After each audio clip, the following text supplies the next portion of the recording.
Вітаю вас, я Сєдляр Катерина, і зараз я розкажу вам про експонати нашого школьного музея. Керасінавая лямпа – гэта свяцільня на аснове згарання газы. Прынцып дзеяння лямпы наступны. У ёмістасць заліваецца газа і апускаецца тонкі шнур, які завецца кнот. Іншы канец кнота заціснуты падымальным механізмам у гарэлцы, сканструяванай такім чынам, каб паветра падцякала знізу. У адрозненне ад алейнай лямпы у газавай кнот плецены. Зверху гарэлку накрываюць шкляным каменком для забеспячэння цягі, а таксама для абароны полымя ад ветру. У нашай экспазіцыі ў керасінавай лямпе шкляная частка, на жаль, адсутнічае. Перад вамі сальніца, пасудзіна для ўтрымання солі. Як бачыце, яна не вельмі падобная на сучасныя сальніцы. Дарэчы, звыклая нам сальніца распрацаваў у 1858 годзе амерыканец Джон Масон. А гэтую рэч шмат хто з вас мог бачыць у сваёй бабулі.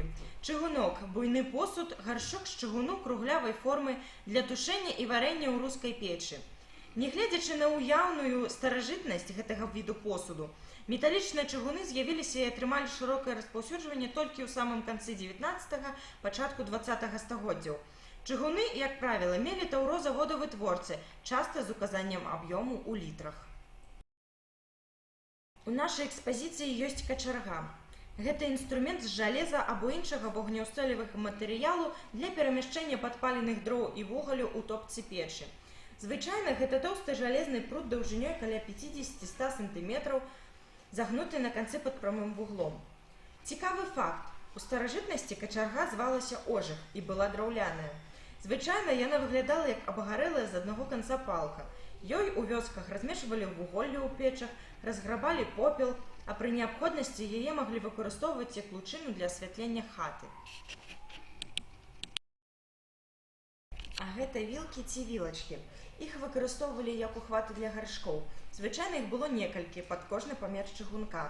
Вядома таксама аб ужыванні вілкі ў вясельнай абраднасці і пахавана-памінальным рытуале. Пасля сыходу сватоў хто-небудзь з членаў сям'і звязваўся качэргі і вілкі разам на ўдачу, а пасля выносу нябожчыка на тое месца, дзе ён ляжаў, клалі вілкі, каб абараніць хату ад смерці. Чапяла – гэта кухонная прыналежнасць, якая ўяўляе сабой круг з упорам на драўлянай палцы, прызначана для заціску патэльні, якая не мае ручкі. Магчыма, вы бачылі фільм 2007 года «Дзень выбараў», у якім згадваецца выдуманы прыволжскі чапельны завод, які вырабляў гэтыя інструменты. Галоўная частка нашай экспазіцыі – гэта печ, а дакладней яе макет. Раней большую частку хаты займала жылое памяшканне з печчу і комінам, што дазваляла тапіць яе па-беламу. Печ грэла і карміла, таму і стаўленне да яе было асаблівым і паважлівым. Напрыклад, нявеста, каб печ яе прыняла, вешала на яе свой пояс, а ў першую ноч у новай хаце на печы павінен быў спаць стары або дзіця, каб убачыць прарочы сон. Каля печы знаходзіўся качэрэжнік, месца, дзе стаяў неабходны печны інвентар, ухваты, хлебная лапата і качарга. Пра гэтае прыстасаванне я ўжо вам расказала. Тут жа размяшчаўся бабін кут або гаспадарскі кут з кадушкай для вады і рукамыем. Над вусцем печы пад столлю замацоўвалася драўляная перасоўка для сушкі адзення і бялізны.